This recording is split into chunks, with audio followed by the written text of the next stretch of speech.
Pemirsa, kita berjumpa lagi dalam program Hukum di Mata Bowo, program yang mengulas tentang kabar-kabar hangat terkini dilihat dari sisi hukum tentunya. Dan saat ini saya sudah bersama dengan seorang pakar hukum yang tentunya sudah tidak asing lagi. Siapa lagi kalau bukan Dr. Haji Sunarno Edi Wibowo SHM Hum, yang biasa kita kenal dengan sebutan Cak Bowo. Malam, Cak Bowo. Malam, Neng Maria. Iya, apa gimana? kabar nih? Baik-baik. Wah. Malam ini kondisinya baik, udaranya baik, alamnya Iya. baik, masyarakatnya baik. Yang penting adalah jangan sampai ya toh Ya. antara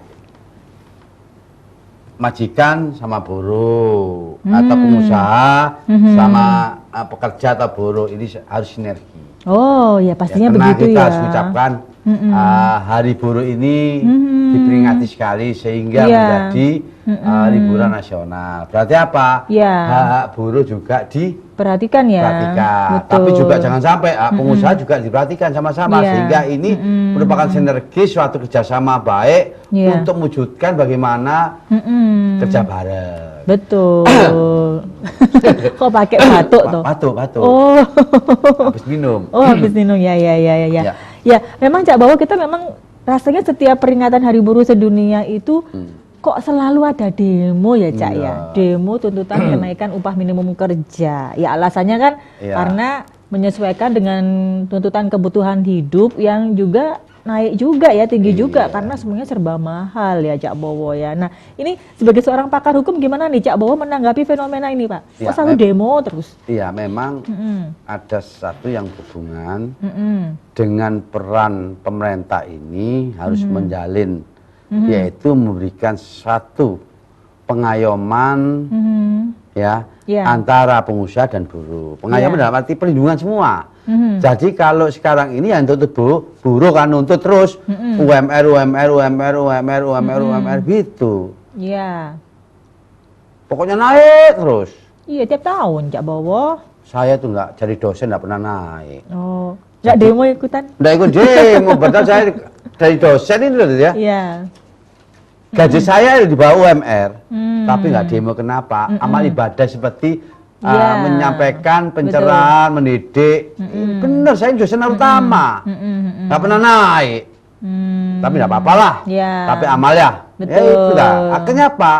Kena pengabdian, loyalitas Iya. saya pada utama sehingga tetap karena naik, nggak apa-apa lah.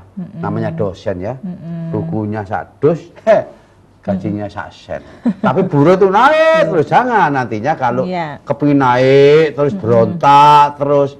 Ini bisa nantinya pengusaha juga nanti ya kualan juga. Kalau kualan banyak pengusaha-pengusaha ini ketika pemerintah nggak bisa mendung, pemerintah nggak ngasih solusi, ya, karena di tengah-tengah semua kan, Iya. akhirnya lari semua, bener nih, lari iya, ke iya, Malaysia, Vietnam, Thailand, Buka lari pabrik di semua. sana ya. Iya, karena pinter juga ke Cina.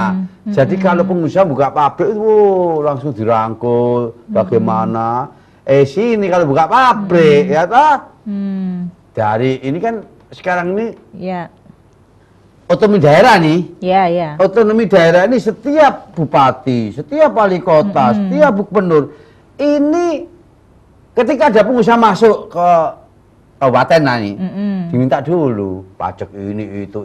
Akhirnya seringkali jadi tidak kenyamanan tentang dunia bisnis. Nah, ini menyebabkan akhirnya dolar naik.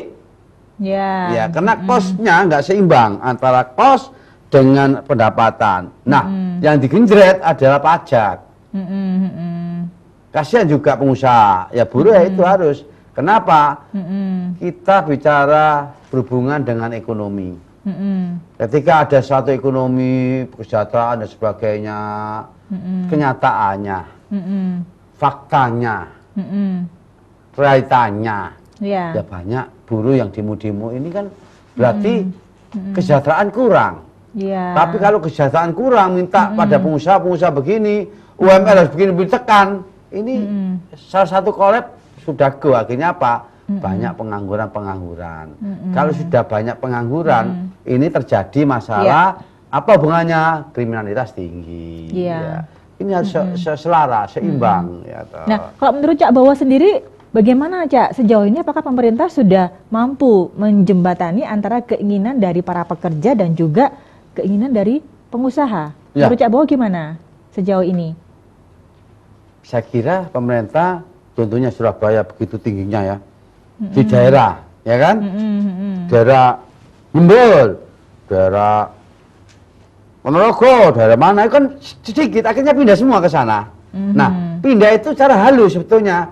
Kalau di PHK nantinya, ya toh, pengusaha berapa yang harus dibayar? Kenapa pesangonnya, berapa tahun, disesuaikan dengan gajinya, malah tekor akhirnya dengan kelihayan satu pengusaha ini, pura-pura di sini akan pindah di sana, sehingga banyak buruh lari ke daerah nggak mau, akhirnya apa, mengundurkan diri dan lain-lainnya kan gitu. Itulah seringkali banyak perusahaan-perusahaan Surabaya ini go, ya contoh seperti itu, Ngoro go, keluar semua. Nah ini apa?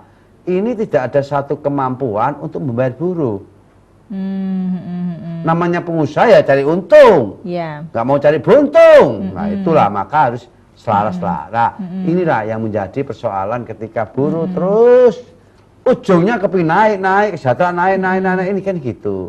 Tetapi pendapatan antara penghasilan dari perusahaan dan kosnya lebih tinggi, maka seringkali banyak perusahaan yang gulung tikar. Kenapa? Saya lihat kena pajak. Pajaknya 2 kali dan apapun bentuknya, ini banyak yang gulung tikar. Jadi seringkali pengusaha-pengusaha di Indonesia ini maunya lari ke luar negeri. Contohnya Batam, saya pernah ke Batam itu, kosong lompong perusahaan sudah lari semua. Kan Batam kan dekat dengan Singapura. Batam dari Singapura bisa liwat nantinya mau ke Vietnam lah, mau ke bisa Korea, Thailand, Malaysia, Singapura, dia kerja di sana semua. Jadi kosong. Dulu Batam ini strategis kayak Singapura. Padahal Pak Habibie wakil presiden dulu, Batam jadikan Singapura nomor 2. Sehingga transitnya sana. Kena ya ini tadi, kena adanya otonomi daerah, masing-masing pusat minta, daerah minta. Akhirnya apa? Akhirnya banyak sekali pengusaha yang lari, tutup gulung tikar. Contohnya seperti itu. Batam contohnya seperti itu. Nah, ini jangan sampai nanti melanda umumnya Jawa Timur, khususnya Surabaya. Hati-hati. Kenapa? Karena apapun antara pendapatan dan penghasilan nggak seimbang, banyak sekali ini. Nah, oleh karena itu pemerintah harus memikirkan juga, harus tengah-tengah, jangan mikir pekerja atau buruh, tapi mikir pengusaha sama-sama. Jadi apa? Kalau dengan sama-sama ini bisa nanti dengan cara apa? Ini kok ini demo-demo terus ya, lebih baik apa kalau demo-demo lah. Kalau demo terus perusahaan nggak jalan, nggak produksi. Akhirnya apa? Akhirnya tutup. Ini yang jadi kembali persoalan. Lagi ya, yang rugi juga negara kembali juga lagi yang ya. rugi ada negara, dikarenakan sebagai konstitusi negara kita itu ingat pasal 34 fakir miskin dan orang terlantar menjadi tanggung jawab negara alias pemerintah. Kalau demi mau kemana nih? Dibawa kemana negara ini? Lah inilah salah satunya. Memang kalau dulu ada sistem sentralisasi dari yang memanage pusat. Tapi setelah otonomi, pusat juga memanage, daerah memanage, dua-dua. Loh, kok pajaknya dua-dua? Kita setor ke sana, setor sini. Kemana arah kita? Nah, dari situlah ketika ada pengusaha mau masuk daerah, izin ke pusat, uang. Izin ke daerah, uang. Kalau bisa, bisa aja, saham kosong, 5%. Ini yang menjadi persoalan. Inilah, tahu apa ini? Ini akibat dari otonomi daerah. Kalau otonomi daerah, setiap ini, sudahlah. Bupati raja sendiri, gubernur raja sendiri. Ketika ada orang pusat, sudah tidak ada apa-apa, saya dipilih oleh rakyat. Mau apa? Katanya Indonesia itu makmur. Apanya yang makmur? Banyak pengusaha-pengusaha sudah keluar ke Indonesia. Sampai-sampai nih, sampai-sampai ya. Iya, iya. Lepas dari apa? Kalau itu kan nggak bisa. Tindak pidana tentang pencucian uang, nggak bisa dong. Kecuali barang itu barang haram. Ini nggak boleh, mau dia kemana? Kita nggak sek langsung lari sana, pelan-pelan. Gradual, pelan-pelan hilang. Pelan-pelan pengusaha hilang. Akhirnya kata akibatnya pekerja sama buruh sendiri menjadi salah satu korban. Iya. Karena kalau sudah korban seperti ini, nah berpikir bahwa korban kalau ada perusahaan mau hilang, mau col dan sebagainya, akhirnya korban istrinya, anaknya, ya kan? Nah, akhirnya menjadi apa? Ya sekarang ini ya terus terang aja. Iya, iya. Beras larang, kopi larang, gula larang, ya toh? Gak usah ngopi, Jak. Garam larang.